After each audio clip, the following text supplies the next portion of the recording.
សួស្តីអ្នកប្រើប្រាស់រថយន្តទាំងអស់គ្នាថ្ងៃនេះយើងនឹងមកនិយាយអំពីមូលហេតុធម្មតាដែលធ្វើឲ្យរថយន្តរបស់យើងបាត់ប្រេងម៉ាស៊ីនមូលហេតុទី1ប្រេងលេចជ្រាបខាងក្រៅម៉ាស៊ីនវាអាចលេចតាមរងកម្របហ្វឺតនិងតាមទូបូ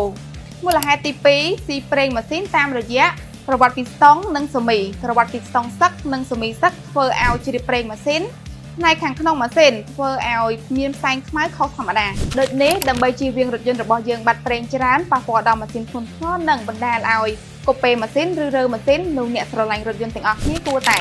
ពិនិត្យមើលកម្រិតប្រេងជាប្រចាំផ្លាស់ប្ដូរប្រេងតាមការកំណត់ប្រសិនបើឃើញស្នាមលេចប្រេងឬកម្រិតប្រេងធ្លាក់ចុះលឿនសូមយករថយន្តរបស់លោកអ្នកមកឲ្យជាងត្រួតពិនិត្យមុននឹងម៉ាស៊ីនខូចធ្ងន់ធ្ងរសូមកុំមើលរំលងបញ្ហាបាត់ប្រេងម៉ាស៊ីនព្រោះប្រេងគឺជាឈាមរត់របស់ម៉ាស៊ីនបើគ្មានវាគ្រប់គ្រាន់ម៉ាស៊ីនអាចខូចធ្ងន់ធ្ងរនិងត្រូវចំណាយជួសជុលច្រើនបើសិនជាបងប្អូនចូលចិត្តចំណេះដឹងបែបនេះសូមជួយចុច like share និង follow ដើម្បីទទួលបានវីដេអូចំណេះដឹងអំពីរថយន្តបន្តទៀត